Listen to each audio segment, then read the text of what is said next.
नमस्कार दोस्तों, मेरा नाम है शुभम। और आज के वीडियो में हम देखेंगे विद्याग्राम के एप्लीकेशन पे जो मॉक आरआरबी ग्रुप डी का लाइव हो रहा है। तो मॉक नंबर 4 का सॉल्यूशन, टोटल 10 मॉक होने वाले हैं। अगर आप मॉक नहीं दे रहे हैं तो प्लीज़ उस मॉक को अटेम्प्ट कीजिए और अपने रेलवे की तैयारी को बेहतर बनाइए। चलिए बिना किसी देरी के हम मॉक को स्टार्ट करेंगे। और इससे पहले एक जरूरी सूचना कि मैं इसी चैनल पर आकर के डेली 2 बजे से लाइव आकर के मैं पढ़ाता हूं, जिसमें मैं 60 दिन के माध्यम से पूरी तरीके से जो रेलवे गणित का 3rd एडिशन वाला बुक है उसको मैं पढ़ा करके खत्म कर दूंगा। तो अगर आप देखना चाहते हैं वो वीडियोस, तो मेरा यकीन मानिए कि 60 दिन आप मुझे दीजिए और 60 दिन में पूरा का पूरा गणित मैं आपको दे दूंगा। चलिए स्टार्ट करते हैं। पहला क्वेश्चन है, यदि दो संख्या 456 और 240 का HCF 24 है तो दी गई संख्याओं का LCM हमसे पूछी जा रही है। 1 मिनट बस। देखो, हम एक फॉर्मूला जानते हैं। फॉर्मूला क्या है? ये डेरिवेटिव्स है कि LCM और HCF का जो प्रोडक्ट होता है ये बराबर होता है पहली संख्या गुने दूसरी संख्या के। ठीक है, ये चीज आप लोग पढ़े होंगे। अब LCM गुने HCF अगर हम देखें, ठीक है ना, तो हमसे LCM पूछा जा रहा है। LCM क्या हो रहा है? हमसे पूछा जा रहा है HCF कितना है? 24 है। और पहला संख्या 456 और दूसरा संख्या 240। अब जब हम इसको सॉल्व करेंगे तो ये जो 24 है इस 240 को 10 बार में काटेगा, यानी हमारा LCM जो है ना वो निकल करके आएगा 456 गुने 10 यानी कि 4560। 4560 ऑप्शन डी आपका सही उत्तर हो जाएगा। वीडियो को लाइक भी कर दीजिएगा और चैनल को भी सब्सक्राइब कर लीजिए। चलते हैं नेक्स्ट क्वेश्चन पे। ये बोर्ड मास का क्वेश्चन है, आप खुद से कर लीजिएगा, ऐसा कुछ इसमें खास होता नहीं है। 3 नंबर का क्वेश्चन कि एक समान वृत्ताकार तार जिसकी त्रिज्या 42 सेंटीमीटर है को काट कर एक आयत के रूप में मोड़ा जाता है, जिसकी लंबाई और चौड़ाई का अनुपात जो है ना वो 6:5 में है। तो हमसे आयत का क्षेत्रफल यानी कि आयत का एरिया पूछा जा रहा है। एक चीज आप ध्यान दीजिए, ये एक बड़ी फेमस डाटा है कि अगर सर्कल है ये, ठीक है, सर्कल का मेरे भाई रेडियस, अगर सर्कल का रेडियस, ठीक है ना, अगर 7 होता है तो जो सर्कल का पेरीमीटर है, जो सर्कल का पेरीमीटर है वो कितना होता है? 44। ये आप याद कर लो। और अगर सर्कल का रेडियस दोस्त, अगर सर्कल का रेडियस 7 होता है तो इसका जो एरिया होता है ना, इसका जो एरिया होता है ये होता है 154। मतलब कि रेडियस 7 होने पर एरिया 154 और पेरीमीटर 44। ये डाटा आपको याद कर लेना है क्योंकि ये डाटा बहुत इंपॉर्टेंट है। अब जब हम इसको सॉल्व करेंगे तो देखो, अगर रेडियस 7, रेडियस मेरे भाई 7 तो पेरीमीटर कितना? 44। लेकिन यहाँ पे रेडियस कितना है? 42।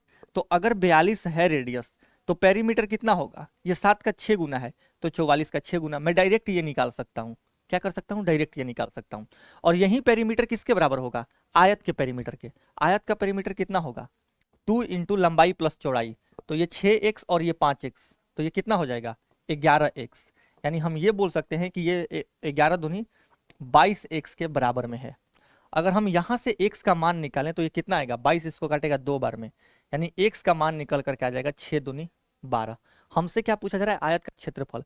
आयत का क्षेत्रफल यानी कि लंबाई गुने चौड़ाई, यानी कि 6x गुने 5x कितना होगा? क्षेत्रफल मेरे भाई 30x स्क्वायर होगा। ठीक है ना, यानी कि हम बोल सकते हैं 30 और x स्क्वायर यानी कि 12 का स्क्वायर 144। आप यहाँ पे देखो तो 4 तियां 12, 2 आ रहा है, यानी कि आंसर वो ऑप्शन होगा जिस ऑप्शन में 0 के ठीक बाद 2 आए। बहुत सारे ऐसे ऑप्शन है, लेकिन अगर मैं यहाँ पे देखूं तो ये 144 9 का मल्टीपल है, तो 9 का मल्टीपल हमारा सही उत्तर होगा। 4 3 7 2 9 हो जाएगा। ये 9 का मल्टीपल नहीं है। 4 2 6 1 7 ये भी नहीं है, ये भी नहीं है। तो ऑप्शन ए आपका क्या होगा? सही उत्तर होगा। अब देखो, यदि 12 9 10 12 13 2 के -2 13 19 15 17 का बहुलक 12 है तो के का मान ज्ञात कीजिए। अगर बहुलक 12 है तो मैं कुछ नहीं देखूंगा। इस टाइप के क्वेश्चन में हमेशा मैं ये देखूंगा कि अगर बहुलक 12 है तो मैं इसको 12 मान लूंगा, क्योंकि अगर मैं इसको ज्यादा भी लूंगा तो ये बहुलक आएगा, उससे मुझे कोई फर्क ही नहीं पड़ेगा। यानी कि 2 के -12 2 के -2 12 के बराबर में है। तो 2 के किसके बराबर में होगा? 14 के बराबर में होगा। तो के किसके बराबर में होगा? 7 के बराबर में होगा। Option C. किसी चक्रवृद्धि ब्याज पर 2500 की राशि 2 वर्षों में 3025 रुपए हो जाएगी। ठीक है ना, रेट पूछा जा रहा है। 2500 में हम कितना जोड़ेंगे कि 3025 होगा? 525। अब ये 525 दोस्त 2500 का कितना प्रतिशत है, आपसे ये पूछा जा रहा है। ठीक है ना। अगर हम इफेक्टिव रेट निकाल लिए तो हमें पता चल जाएगा कि एक्चुअल रेट क्या है। 2 जीरो से हम 2 जीरो काटेंगे, 25 से कितने बार में जाएगा, 25 दूनी होता है 50, 21%। ठीक है। अब 21%, अगर आप 10% को 2 बार सक्सेसिव, 10% पे 2 बार सक्सेसिव लगाते हो तो आपका नेट रेट जो होता है या फिर नेट ब्याज आपको 21% का मिलता है। एक निश्चित परीक्षा में 67% उम्मीदवार सफलतापूर्वक जो है ना वो उत्तीर्ण हो गए, जबकि 165 उम्मीदवार असफल रहे। तो परीक्षा में उपस्थित होने वाले उम्मीदवारों की कुल संख्या देखो, उम्मीदवारों की कुल संख्या अपने आप में 100% होगा। अगर 67% मेरे दोस्त पास हुए तो फेल कितने हो गए, 100 में से 67 घटाना पड़ेगा, यानी कि 33%। 33% आपके फेल हो गए, जिसका मान क्वेश्चन में 165 है। हमसे पूछा जा रहा है उम्मीदवारों की कुल संख्या यानी कि 100% का मान, तो बस हम ये निकाल देंगे।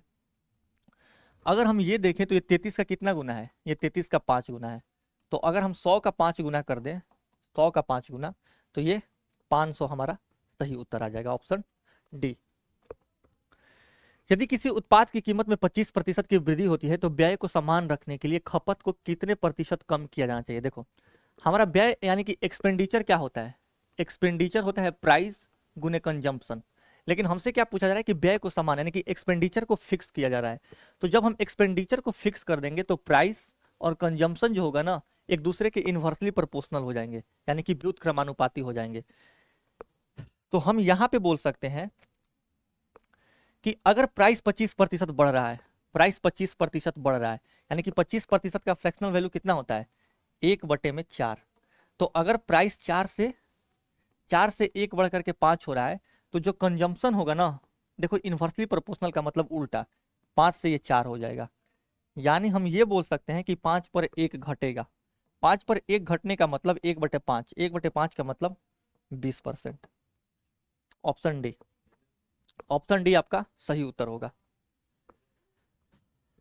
एक आयत की लंबाई 7 सेंटीमीटर है, आयत का जो विकर्ण है वो 25 सेंटीमीटर है। तो आयत की लंबाई और चौड़ाई का अनुपात 7:24, 7, 24, 25 का क्या होता है, ट्रिपलेट होता है। अगर हम यहाँ पे देखें तो आयत की लंबाई 7 सेंटीमीटर है और विकर्ण अगर हम देखें तो ये 25 है। ठीक है ना। तो 7, 25 और ये 90 डिग्री होगा। तो हम यहाँ से देख सकते हैं कि ये वाला जो चौड़ाई होगा ये 24 हो जाएगा। तो 7:24 इसका क्या आ जाएगा, अनुपात आ जाएगा। 7 सेंटीमीटर त्रिज्या का एक गोलार्ध कटोरा पानी से भरा हुआ है। ठीक है ना। पानी में 3.5 सेंटीमीटर त्रिज्या के एक बेलनाकार बर्तन में डाला जाता है तो सिलेंडर में पानी की ऊंचाई, देखो पानी की ऊंचाई इसका मतलब कि कभी भी लिक्विड का बात करें मेंसुरेशन में तो आपको वॉल्यूम पे यानी कि आयतन पे जाना है। 7 सेंटीमीटर त्रिज्या का एक गोलार्ध है, यानी कि अगर हम आयतन देखें गोलार्ध का तो ये कितना होता है, 2/3 पाई, और आर क्यू यानी कि 7 का क्यू 343। और यही आयतन हम इक्वेट कर देंगे किसके बराबर में, सिलेंडर के, यानी कि पाई आर स्क्वायर, यानी कि आर कितना है 3.5, यानी कि 7/2। तो 7/2 गुने 7/2। और हाइट देखो, अगर हम गोलार्ध डाल रहे हैं तो जितना गोलार्ध डालेंगे उतना ही हाइट होगा, यानी कि हमें हाइट निकालना है। ठीक है ना, यही हाइट हमें क्या करना है, निकालना है। अगर हम इसको सॉल्व कर दे तो पाई से पाई कटेगा। ठीक है, 7 7 49 से 7 बार में जाएगा। और कुछ हो सकता है, अगर हम एच देखें तो ये कितना आएगा, 2 दूनी 4, 4 दूनी 8, 7 56/3। 56/3 को हम क्या लिख सकते हैं, 18:2/3 सेंटीमीटर। ऑप्शन ए आपका सही उत्तर हो जाएगा। a+b अगर 90 है तो हमसे पूछा जा रहा है sine A sec B plus tan A tan B plus cos square A plus cos square B. देखो ये चीज आप याद ही कर लो कि अगर a+b 90 डिग्री है, यानी कि ये दोनों एंगल एक दूसरे के साथ कॉम्प्लीमेंट्री हैं या फिर पूरक हैं, तो आपको कुछ आइडेंटिटी याद करना पड़ेगा। इस केस में आपको याद रखना है कि साइन ए बराबर होता है कॉस बी के।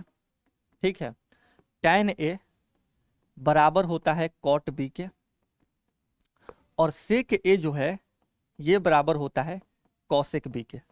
ठीक है, इसके अलावा हम ये भी बोल सकते हैं कि साइन ए, ठीक है ना, साइन ए और सेक बी का जो प्रोडक्ट होगा यानी कि गुणनफल होगा वो 1 के बराबर में होगा। वैसे ही कॉस ए और कॉसेक बी, कॉसेक बी का भी प्रोडक्ट क्या होगा, 1 ही होगा।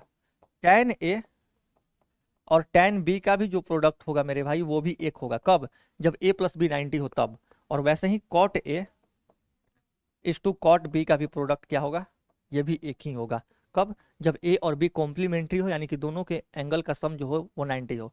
इसके अलावा एक चीज आप और याद कर लो कि अगर a प्लस बी 90 डिग्री है तो मैं यहां पे लिख दे रहा हूं कि sine square A plus sine square B जो होगा ये भी 1 के बराबर में ही होगा।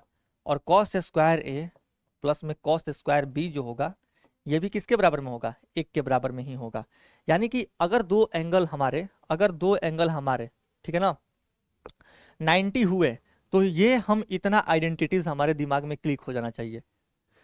अब जैसे हम यहाँ पे देखें इस क्वेश्चन में तो a प्लस बी कितना है? 90 है। इसका मतलब कि साइन ए और सेक बी कितना होगा? 1 होगा। साइन ए और सेक बी 1 होगा। टेन ए और टेन बी कितना होगा? ये भी 1 होगा क्योंकि a प्लस बी 90 है तो टेन ए टेन बी 1 होगा। प्लस में अगर हम देखें तो cos square A cos square B cos square A cos square B ये भी कितना होगा? 1 होगा। यानी कि 1 1 1 ये इसका आंसर होगा 3 ऑप्शन ए। ये क्वेश्चन है। अगर आप इस क्वेश्चन में चाहे तो डिजिटल सम लगा सकते हैं। देखो यूनिट डिजिट भी हम लगा सकते थे लेकिन यूनिट डिजिट सवरे आंसर का जो है ना वो 7 है यानी कि सेम है।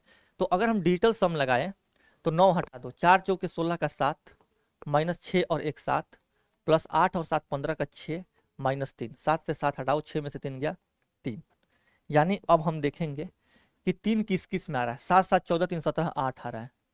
ठीक है ना। 7 7 14 4 18 इसमें 3 आ रहा है। ऑप्शन सी हो जाएगा। इसका डिजिटल सम 3 आ रहा है। 6 3 9 8 7 15 का ये 6 आ रहा है, ये नहीं होगा। 7 2 9 7 3 10 का ये 1 आ रहा है, ये भी नहीं होगा। यानी कि ऑप्शन सी आपका सही उत्तर होगा। हमने इस क्वेश्चन को बिना सॉल्व किए सिर्फ डिजिटल सम से यूज इस क्वेश्चन को कर लिया। मैं फिर से बोलूंगा अगर वीडियो अच्छा लगे तो प्लीज इस वीडियो पे लाइक कीजिएगा। और अगर आप किसी भी चैप्टर का वन शॉट चाहते हैं या फिर किसी भी टॉपिक पे वीडियो चाहते हैं तो वो भी हमारे कमेंट बॉक्स में आप लिख दीजिएगा। ये क्वेश्चन कि एक राशि 5 वर्षों में चक्रवृद्धि ब्याज पर 2 गुनी हो जाती है तो राशि को अपने मूल मूल्य का 8 गुना बढ़ाने के लिए कितने वर्ष लगेंगे? ये है। ये 5 साल में 2 गुनी हो जा रही है। तो हमसे बोला क्या जा रहा है कि 8 गुना करने के लिए। 8 गुना का मतलब क्या होता है? 2 के पावर में 3 करने के लिए। तो सीआई में हम क्या करते हैं कि जो ये पावर होता है इसको मल्टीप्लाई कर देते हैं ये टाइम से, यानी कि कितना हो जाएगा? 15 साल। Option A. ये क्वेश्चन करते हैं अब। रवि ने रीता को एक लैपटॉप बैग 1920 में बेचा और उसने विनय को एक समान लैपटॉप बैग 1280 में बेचा। ठीक है। रीता को लैपटॉप बैग बेचने पर प्राप्त होने वाला प्रतिशत लाभ विनय को लैपटॉप बैग बेचने पर होने वाली प्रतिशत हानि के बराबर है। तो रवि को लैपटॉप बैग किस मूल्य पर बेचा जाना चाहिए ताकि वो 25% का लाभ कमा सके? देखो हमें ये पता होना चाहिए कि अगर हम 25% का लाभ कमाना चाहते हैं तो हमें पता होना चाहिए कि हमारा क्रय मूल्य क्या है, यानी कि सीपी क्या है। और इस केस में अगर हमारे पास 2 एसपी हो, एक एसपी के पास या फिर एक एसपी पर बेचने पे जितना हानि हो रहा है दूसरे एसपी पर बेचने पे उतना ही लाभ हो रहा है। तो इस केस में हमेशा आपको याद रखना है कि जो सीपी होगा ना, ये जो सीपी होता है ये दोनों एसपी का एवरेज होता है। यानी कि 1920 और 1280 का एवरेज कितना होगा? 1920 प्लस 1280 का एवरेज कितना होगा दोस्त? 19 और 12 कितना होता है? 31। और 20 और 80 100, 3200 बटे में 2 यानी कि 1600। अब मैं चाहता हूं कि इस पर 25% का लाभ कमाऊं तो 1600 के समान को अगर मैं 25% का लाभ का मतलब 1/4 यानी कि 4 पे 1 का फायदा कमाना चाहता हूं तो 5/4 में मैं बेच दूंगा। ये कितना निकल करके आएगा? ये हमारा एसपी निकल करके आ जाएगा। 4 से अगर मैं काटूंगा तो ये 400 बार में जाएगा। ठीक है ना। और 400 गुने 5 ये हो जाएगा 2000। ऑप्शन ए आपका सही उत्तर हो जाएगा। x प्लस 1/x अगर 6 है तो x 4 प्लस 1/x4। इस टाइप के क्वेश्चन में आप क्या कीजिए कि 2 ऐड करके देखिए। 2 ऐड करने पर जो परफेक्ट स्क्वायर होता है वही हमारा उत्तर हो जाता है। जैसे मैं 1150 में 2 ऐड करूं तो ये कितना आएगा? 1152। तो कभी भी किसी भी परफेक्ट स्क्वायर वाले नंबर के यूनिट डिजिट पे 2 आ ही नहीं सकता है, तो ये ऑप्शन नहीं होगा। इसमें 2 मैं ऐड करूंगा तो ये 1158 होगा। दुनिया के किसी भी परफेक्ट स्क्वायर वाले नंबर के यूनिट डिजिट पे 8 भी नहीं हो सकता, तो ये भी कटा। 1154 में अगर मैं 2 जोड़ूं तो ये कितना होगा? 1156 होता है। और 1156 मेरे भाई 1156 एक परफेक्ट स्क्वायर है। अगर मैं इसमें जोड़ूं तो ये 1164 आएगा, और 1164 किसी का परफेक्ट स्क्वायर नहीं है, ठीक है ना। 1156 किसका, मुझे लग रहा है 17 का, 34 का, वो 34 का होल, 34 का अगर आप स्क्वायर करोगे, वर्क करोगे, तो 1156 आता है बिल्कुल। तो ऑप्शन बी आपका सही उत्तर हो जाएगा। अगर आप बेसिक से करना चाहते हैं तो अगर x प्लस 1/x 6 है, ठीक है ना, तो एक्स स्क्वायर प्लस 1/x कितना होगा, x square plus 1/x square कितना होगा, 6 का स्क्वायर 36, 36 में से 2 घटाना पड़ेगा, यानी कि ये 34 हो जाएगा, ठीक है। अब अगर हम x4 प्लस 1/x4 के पास जाएं तो मैं क्या करूंगा, 34 का स्क्वायर करूंगा और 34 के स्क्वायर में से 2 घटा दूंगा। मान लो कि आपको 34 का स्क्वायर भी नहीं याद है, तो आप यूनिट डिजिट से इस क्वेश्चन को कर सकते हैं। 4 चौके 16, 16 यानी कि 6, 6 में से 2 गया 4, यानी कि यूनिट डिजिट पे 4 होना चाहिए, और 4 ऑप्शन बी में है। ऐसे आप अगर करना चाहते हैं, अगर मान लो स्क्वायर याद है, तो 34 का स्क्वायर 1156, और 1156 में से 2 घटा दो, 1100 क्या होगा, 54। ऑप्शन बी आपका सही उत्तर हो जाएगा। 15 नंबर का क्वेश्चन, इस क्वेश्चन को हम थोड़ा सा अच्छे से करेंगे, ठीक है। कि दो मित्र ए और बी ने क्रमशः 1.5 लाख और 2.5 लाख निवेश करके एक व्यवसाय शुरू किया। उसने अपने कमाई को अपने निवेश के अनुपात में वितरित करने पर सहमति जताई। 1 वर्ष बाद अर्जित लाभ 6 लाख रुपए था। प्रत्येक ने अपने लाभ में 50,000 जोड़ करके एक अलग परियोजना में निवेश किया, तो इस परियोजना में 4,20,000 की उपज दी, तो ए का लाभ। इजी क्वेश्चन है, देखो एक बार मैं बाहर से आवाज आ रहा हूँ, इसको बंद कर दूं। प्रॉफिट जो होता है वो इन्वेस्टमेंट और टाइम पे बढ़ता है, ठीक है ना। प्रॉफिट किस पे बढ़ता है, इन्वेस्टमेंट और टाइम पे। अब यहाँ पे तो टाइम सेम है, क्योंकि 1 साल के अंत में बोला जा रहा है, यानी कि दोनों को बराबर समय दिया जा रहा है। तो जब टाइम सेम है तो प्रॉफिट आपका इन्वेस्टमेंट के अनुपात में बटेगा। अगर हमें यहाँ पे इन्वेस्टमेंट का अनुपात देखूं तो मैं ये 4 जीरो काटूंगा, ठीक है ना। 5 से 5 तिया 15, 5 25, यानी कि मेरे भाई ए और बी का जो प्रॉफिट होगा वो किस अनुपात में बटेगा, 3:5 में, यानी कि 3 और 5 8 यूनिट। 8 यूनिट का मान, अगर 8 यूनिट का मान 6 पे अगर हम देखें तो 8 यूनिट का मान कितना होगा, अगर 8 यूनिट का मान देखें हम तो 6 पे 1 2 3, ठीक है ना, ये हो गया 6 लाख।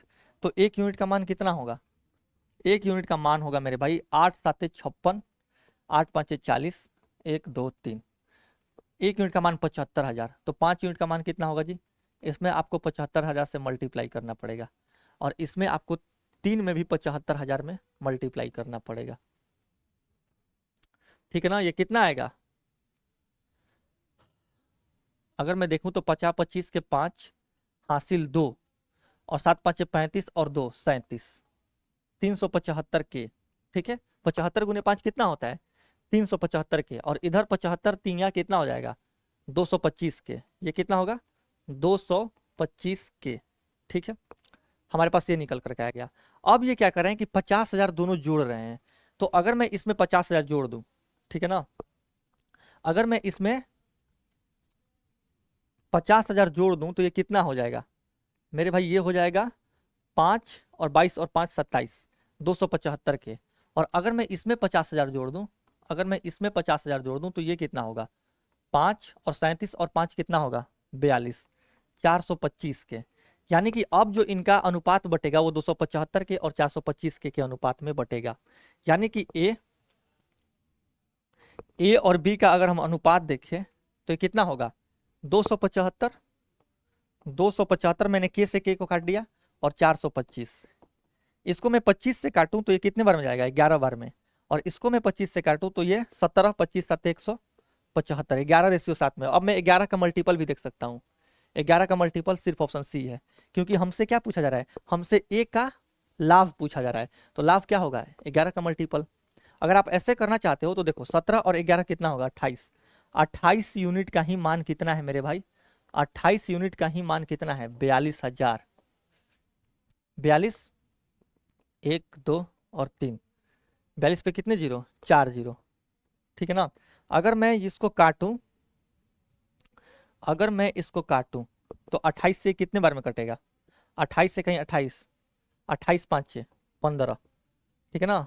यानी कि 1, 2 और 3, तो 11 यूनिट का मान कितना होगा? 15,000 गुने 11, 165 पे 1, 2 और 3 जीरो। ऑप्शन सी आपका सही उत्तर हो जाएगा। हालांकि अगर आप देखते हैं 11 का मल्टीपल तो बहुत जल्दी इस क्वेश्चन को कर सकते थे। हाँ, बंटी और बबली की वर्तमान आयु का योग 24 वर्ष है। दो लोग हैं और उनके वर्तमान आयु का योग 24 वर्ष है। अब से 2 वर्ष बाद बंटी का आयु बबली की आयु का 3 गुना होगा, तो बंटी के वर्तमान आयु देखो, अगर बंटी और बबली का वर्तमान आयु 24 साल है और बंटी का वर्तमान आयु पूछा जा रहा है, बंटी, ठीक है ना, और यहाँ पे बबली है, इन दोनों का आयु 24 साल है वर्तमान में, और बंटी का हमसे आयु पूछा जा रहा है। तो अगर हम वर्तमान में देखें तो दोनों का जोड़ करके 24 आ रहा है, तो मेरे भाई वर्तमान में जो बंटी का अकेले का आयु होगा वो 24 से तो छोटा ही होगा ना। यानी कि हम 28 तो नहीं ले सकते हैं, 28 नहीं ले सकते। अब देखो, अगर अब से 2 वर्ष बाद बंटी की आयु बबली की आयु की 3 गुनी होगी, यानी कि अगर हम ऑप्शन में आंसर कौन सा ऑप्शन होगा जिसमें अगर हम 2 जोड़ दें तो वो एक 3 का मल्टीपल हो, क्योंकि बंटी की आयु 3 गुनी हो रही है, यानी कि 3 का मल्टीपल। 22 में अगर हम 2 जोड़ दें तो ये 24 हो जाएगा। 17 में अगर हम 2 जोड़ दें तो ये 19 हो जाएगा, 3 का मल्टीपल नहीं हो रहा है। 19 में अगर हम 2 जोड़ दें तो ये 21 हो जाएगा, ये भी 3 का मल्टीपल। यानी कि हमारे पास ऑप्शन सी और ऑप्शन डी बचे हैं। अब देखो, हमसे क्या पूछा जा रहा है? बंटी की वर्तमान आयु। हमने 3 के मल्टीपल पे एक ऑप्शन को काट दिया। अब आप थोड़ा सा दिमाग लगाइए, अगर मैं मान रहा हूं कि बंटी की वर्तमान आयु 22 साल है और दोनों का योग 24 साल है, तो बबली का 2 साल होगा। अब है अब 2 2 साल अगर मैं बढ़ा दूं तो ये 24 होगा और ये 4 हो जाएगा, तो ये तो 6 गुना हो रहा है। लेकिन क्वेश्चन में बोल रहा है कि 2 साल बाद 3 गुना हो रहा है, तो ये ऑप्शन भी हम काट देंगे। अगर मैं इसमें देखूं कि मान लो कि बंटी का आयु 19 साल मान लूं, तो बबली 2 साल होगा। अब 2 साल बाद ये कितना होगा? 19 और 2 21, सॉरी, देखो 19 साल ये हुआ तो बबली कितना होगा? 5 साल, 19 और 5 24, ठीक है ना। अगर मैं 2 साल बढ़ाऊं तो ये 21 और ये 5 और 2 7, देखो यहाँ पे 3 गुना हो गया। यानी कि ऑप्शन डी आपका क्या हो जाएगा? ऑप्शन डी आपका सही उत्तर हो जाएगा। एक व्यक्ति ने 2 उपहार प्रत्येक को 30 रुपए में बेचा। एक उपहार पर उसे 18% का लाभ हुआ और दूसरे उपहार पर 18% की हानि हुई, तो उसका समग्र लाभ या हानि। देखो, अगर सेम ही परसेंट से, अगर एसपी सेम हो और सेम ही परसेंट से प्रॉफिट हो रहा है और सेम ही परसेंट से लॉस हो रहा है, तो हमेशा इस केस में लॉस ही होगा, अल्टीमेटली आपको लॉस ही होगा। कितना लॉस होगा? -18% का आप होल स्क्वायर कर दो और बटे में 100 कर दो, ठीक है ना। -18 का स्क्वायर 324 बटे में से 3.24% का क्या होगा? लॉस होगा। ये माइनस दिखा रहा है कि आपको लॉस हुआ है।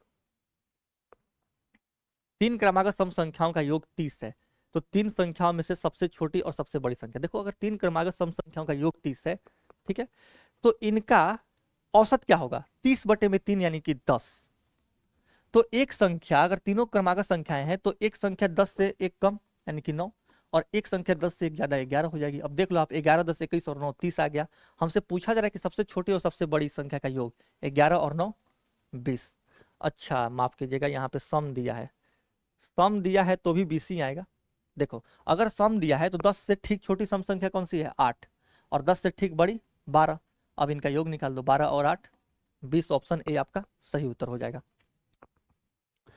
8 पुरुष और 12 महिलाएं काम को 10 दिनों में पूरा कर रहे हैं, जबकि 6 पुरुष और 8 महिलाएं 14 दिनों में पूरा कर सकते हैं। तो एक पुरुष द्वारा अकेले पूरा काम कितने दिनों में किया जाएगा? देखो, 8 पुरुष है और 12 महिलाएं हैं, ठीक है ना। कितने दिनों में कर रहे हैं मेरे भाई? 10 दिनों में पूरा कर रहे हैं। और आगे देखें तो 6 पुरुष और 8 महिलाएं कितने दिनों में कर रहे हैं? ये कितने दिनों में कर रहे हैं? 14 दिनों में कर रहे हैं, ठीक है। हम यहां से पुरुष और महिला का इफिशियंसी निकाल लेंगे। देखो कैसे, अगर हम यहाँ पे देखें तो 10 8 है 80 पुरुष और 14 छक्का 84 पुरुष, यानी कि 80 पुरुष और 84 पुरुष का अंतर 4 पुरुष के बराबर में होगा। और यहाँ पे 120 महिला और यहाँ पे अगर हम देखें तो 112 महिला, यानी कि यहाँ पे 8 महिला। यानी कि हम बोल सकते हैं कि पुरुष और महिला के जो इफिशियंसी का अनुपात होगा वो 2/1 होगा, 2/1 होगा। बढ़िया। ठीक है ना। अगर हम इफिशियंसी यहाँ पे रख दें या फिर यहाँ पे, तो हमारा टोटल वर्क निकल करके आ जाएगा। पुरुष का इफिशियंसी 2 है तो 8 दूनी 16, महिला का 1 है तो ये 1, 16 और 12 28, टोटल वर्क कितना आएगा? 16 और 12 28 दून और 280। अब इस टोटल वर्क को हमसे पूछा जा रहा है एक पुरुष द्वारा कितने दिनों में किया जा रहा है। तो एक पुरुष का इफिशियंसी कितना है 2, तो हम 2 गुने 1 कर देंगे, यानी कि 280/2 यानी कि 140 दिन में ये काम कंप्लीट हो जाएगा। ऑप्शन बी हमारा सही उत्तर हो जाएगा। और भी तरीके हैं, ऐसा नहीं है कि और तरीका नहीं है। आप हमारे भाई हो, अगर आप बोलोगे तो हम और तरीका ढूंढ लेंगे, ऐसा कुछ है नहीं इस क्वेश्चन में। हाँ, एक त्रिभुज में भुजाएं 7 और 9 और 14 के अनुपात में, सबसे छोटी भुजा 14 सेंटीमीटर है, तो परिमाप 7 का ये 2 गुना है, ठीक है ना। तो परिमाप कितना होगा, परिमाप तीनों भुजाओं का योग, यानी कि 9 7 16, 16 और 14 30। तो 30 का 2 गुना कितना होगा 60, 7 का ये 2 गुना, तो 30 का 2 गुना 60। यदि 2023 में कंपनी ए का व्यय जो है ना वो 660 करोड़ था और लाभ प्रतिशत 35% था, तो 2023 में उसकी आय क्या है। ठीक है, ए का व्यय 660 करोड़ था और लाभ प्रतिशत अगर हम देखें तो 35% है। If the expenditure of company A in 2023 was 660 crore and the profit percentage was 35%, ठीक है ना, then what was its income 2023। इस क्वेश्चन में मुझे लैंग्वेज मिस्टेक लग रहा है। अगर हम मान लो कि 660 का 35% का लाभ, यानी कि 135 में बेचेंगे, तो ये 135/100 होगा, यानी कि हम 9 का मल्टीपल और 11 का मल्टीपल भी देख सकते हैं। 9 का मल्टीपल ये नहीं है, 6 6 12 5 17 नहीं है, 9 का मल्टीपल ये नहीं है। ऑप्शन बी आपका सही उत्तर हो जाएगा। भैया 135 9 का मल्टीपल होता है ना। दो संख्याएं 4:5 के अनुपात में, यदि प्रत्येक से 17 घटा दिया जाए तो नई संख्याएं 11 और 14 के अनुपात में होती हैं। यदि मूल संख्या में 20 जोड़ा जाए तो नया अनुपात क्या होगा। 4 और 5 में है, मान लो कि यहाँ पे हम 3 से मल्टीप्लाई कर दिए तो ये कितना होगा 12 और 15। क्यों 3 से मल्टीप्लाई किए, क्योंकि अगर हम इनका अंतर देखें तो ये 3 और इनका अंतर देखें तो ये 1, तो हम इस 3 के अंतर को बराबर कर देंगे। क्यों करेंगे, क्योंकि दोनों ओर से हम 17 ही घटा रहे हैं, तो अंतर बराबर होना चाहिए ना। 12 और 15, और यहाँ पे देखें तो 11 और 14। देखो एक यूनिट का मान कितना आया निकल करके, एक यूनिट का मान निकल करके आया 17। हमसे क्या पूछा जा रहा है कि यदि प्रत्येक मूल संख्या में 20 जोड़ा जाता है तो अनुपात क्या होगा। ये संख्या कितनी होगी 17 गुने 12, यानी कि 17 दूनी 34 के 4 हासिल 3, 17 का 17 और 3 20, ठीक है। 17 गुने 15 करेंगे तो 17 5 85 के 5 हासिल 8, 17 का 17 8 25, ठीक है। अब मैं क्या करूंगा कि 20 जोड़ दूंगा। अगर मैं 20 इसमें जोड़ूं तो ये 224, और अगर मैं इसमें 20 जोड़ूं तो ये कितना 5 और 275, 224 275। ऑप्शन सी आपका सही उत्तर होगा। एक निर्माता एक थोक व्यापारी को 10% के लाभ पर एक वस्तु बेचता है। थोक व्यापारी इसे एक दुकानदार को 20% के लाभ पर बेचता है। दुकानदार इसे ग्राहक को 15% की हानि पर बेचता है। वाह। और अगर हम देखें तो 96,100 हमारा अल्टीमेटली क्या है एसपी निकल करके आया। तो निर्माता के लिए वस्तु का लागत मूल्य हमें नहीं पता है, ठीक है। 10% का लाभ मतलब 11/10, 20% का लाभ क्या मतलब कि 6/5, और आगे हम देखें तो 15% की हानि का मतलब 17/20, और ये सब किसके बराबर है 56 1 पे 2 जीरो, ठीक है। 17 से अगर मैं काटूं तो 17 तिया 51, 17 तिया 51 जीरो और जीरो। 11 से अगर मैं काटूं तो ये 300 बार में जाएगा, ठीक है ना। हाँ, और क्या कर सकता हूं मैं, और अगर मैं 6 से भी काट दूं ये तो ये 50 बार में जाएगा, यानी कि सीपी कितना निकल करके आएगा, सीपी निकल करके आएगा 20 दहिया 200, 200 गुने 50 कितना होगा 5 दूनी 10 पे 1 2 और 3 जीरो, ठीक है ना। और इसमें अगर मैं 5 से मल्टीप्लाई कर दूं तो ये कितना हो जाएगा 50,000 हो जाएगा। 50,000 ऑप्शन सी हमारा सही उत्तर हो जाएगा। ए अकेले काम का 25% भाग 20 दिनों में पूरा कर सकता है, तो ए अकेले उसी काम का 60% भाग कितने दिनों में पूरा करेगा, हमसे पूछा जा रहा है। देखो ए है, ठीक है ना, 25% भाग जो है वो 20 दिनों में पूरा कर रहा है, 20 दिनों में। तो 5 से अगर मैं भाग दे दूं तो ये 5% भाग कितने दिनों में पूरा करेगा 4 दिन में। हमसे पूछा जा रहा है क्या 60%, तो 60% कितने दिनों में पूरा करेगा, यहाँ पे ये 12 से मल्टीप्लाई हुआ है, तो इधर भी हम क्या करेंगे 12 से मल्टीप्लाई कर देंगे, यानी कि 48 दिन में। ऑप्शन बी आपका सही उत्तर होगा। और ये हमारा लास्ट क्वेश्चन कि दिए गए डाटा का बहुलक ज्ञात कीजिए। बहुलक यानी कि सबसे ज्यादा बार कौन सा नंबर आया है।